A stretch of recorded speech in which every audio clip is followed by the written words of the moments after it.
Hello students, are के sir मेरे channel पे आपका पुनः स्वागत है। स्टूडेंट्स, आज का अपना अध्ययन का टॉपिक रहेगा कक्षा 10 के गणित की जो क्विज अभ्यास है वो। और क्विज अभ्यास का आपका पहला क्वेश्चन है कि निम्न व्यंजकों में से कौन सा एक पदी है। निम्न व्यंजकों में से कौन सा एक पदी है। तो पहला आपके पास है 18m², इसमें एक पद है तो ये एक पदी हो गया। दूसरे में आपके पास दो पद हैं, -a और b दोनों अलग अलग पद हैं तो यह द्विपदी हो गया। तीसरे में आपके पास एक c और c² तीनों अलग अलग पद हैं तो ये त्रिपदी हो गया। और चौथा आपका -10 और b दोनों अलग अलग पद है तो ये द्विपदी हो गया। यानी आपका राइट आंसर हो गया 18m²।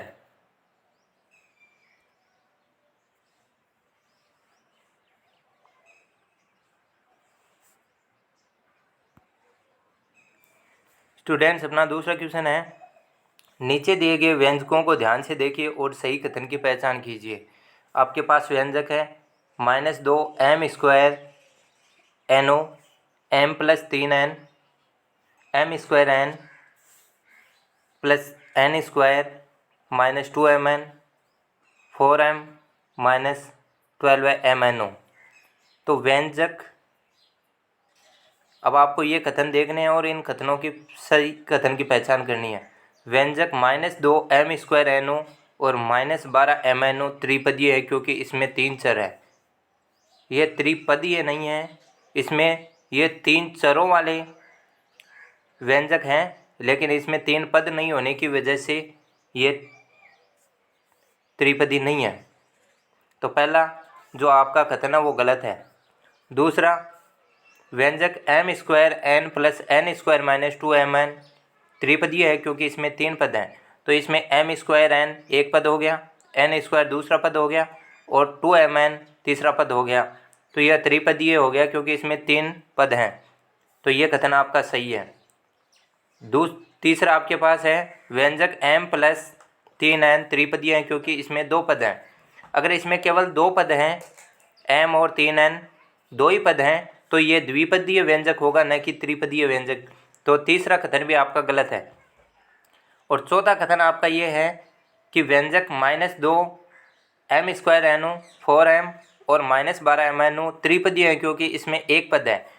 तो किसी भी बहुपद में जितने पद होते हैं वो बहुपद उतने ही पदों का कहलाता है। तो अगर इनमें एक पद है तो ये एक पदीय व्यंजक हैं। इसमें तीसरे क्वेश्चन में आपके पास तीसरे कथन में दो पद थे तो ये द्विपदीय व्यंजक है, त्रिपदीय नहीं है।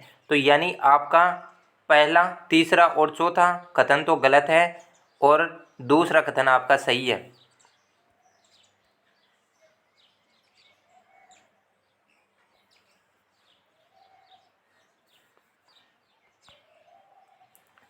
तीसरा क्वेश्चन आपके पास है, दर्शाए गए व्यंजक पर विचार कीजिए। और व्यंजक आपके पास है a² - 8। व्यंजक को किस प्रकार इसे एक त्रिपद व्यंजक बनाने के लिए परिवर्तित किया जा सकता है।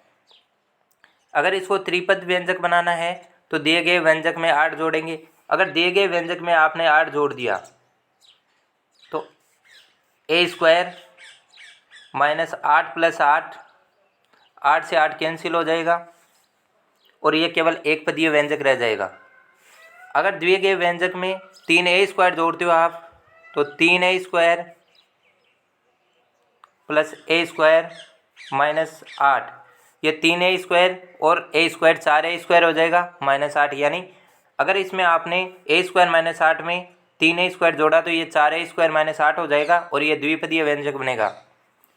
अगर दिए गए व्यंजक में आप b² जोड़ते हो तब ये a² और b² दोनों अलग अलग पद हो जाएंगे और -8 ये अलग पद होगा।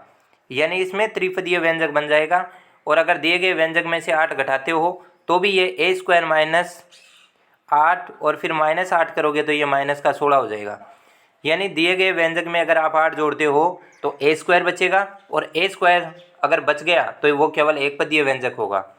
दिए गए व्यंजक में अगर 3a² जोड़ोगे तो 4a² - 8 होगा और वो एक द्विपदीय व्यंजक बनेगा। दिए गए व्यंजक में अगर b² जोड़ते हो तो वो आपके पास व्यंजक बनेगा, वो बनेगा a² + b² - 8। और वो एक त्रिपदीय व्यंजक होगा।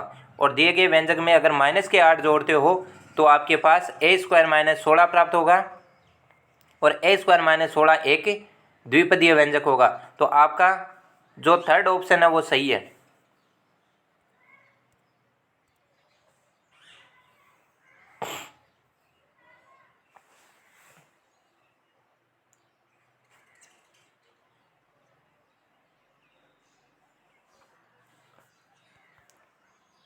एक बहुपद पी ऑफ एक्स इस प्रकार है कि पी ऑफ ए बराबर 0 है। पी ऑफ ए बराबर 0 है, इसका मतलब ये है कि उस बहुपद में अक्स के स्थान पर ए रखने पर उस पूरे बहुपद का मान 0 आ रहा है, जहाँ पे ए एक वास्तविक संख्या है। तो क्या यह सत्य है कि ए बहुपद का एक शून्यक है? अगर अक्स के स्थान पर ए रखने पर पूरे बहुपद का मान 0 हो रहा है तो ए इस बहुपद का शून्यक होगा। तो आपका पहला जो ऑप्शन है वो सही है।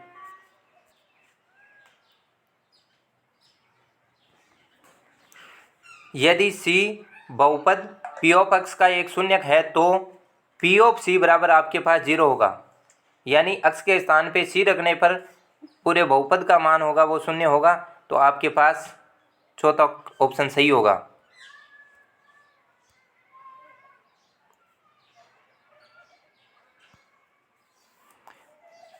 आपके पास आगे वाला क्वेश्चन है कि पी ऑफ एक्स बराबर 7x प्लस 4, तो पी ऑफ 1 का मान क्या है?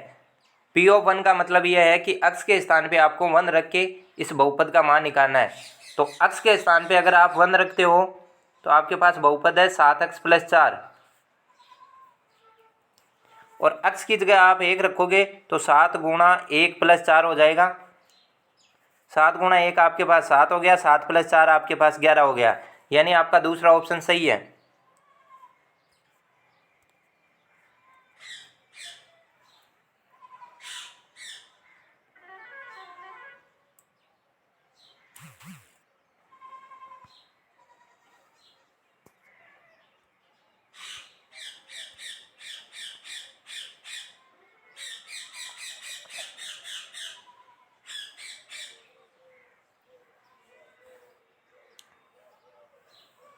दिया हुआ ग्राफ निम्न में से अक्स के किस बहुपद को दर्शाता है? यह आपके द्विघात बहुपद को दर्शा रहा है, क्योंकि रैखिक बहुपद में एक सीधी रेखा प्राप्त होती है। त्रिघात बहुपद में यह आपके पास त्रिघात बहुपद में अगर ये अक्स को 3 जगह पे काटता तो यह त्रिघात बहुपद को दर्शाता, और द्विघात बहुपद को तब दर्शाता जब ये अक्स पे 2 बार काटता, और घात 5 का एक बहुपद को नहीं दर्शा रहे हैं। ये अक्स पे केवल एक बिंदु पे काट रहा है, तो आपका ये रैखिक बहुपद को दर्शाएगा।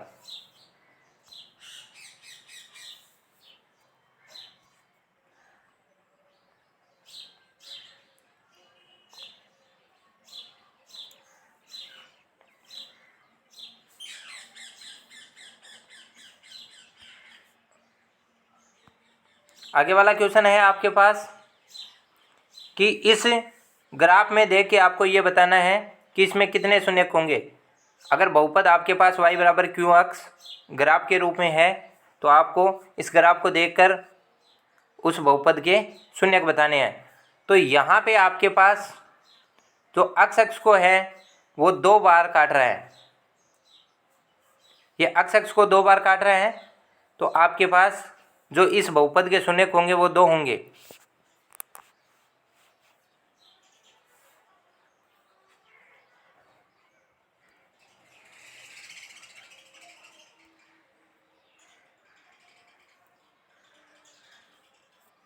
तो स्टूडेंट्स, आज हमने अपने इस क्विज के 8 क्वेश्चन हल किए।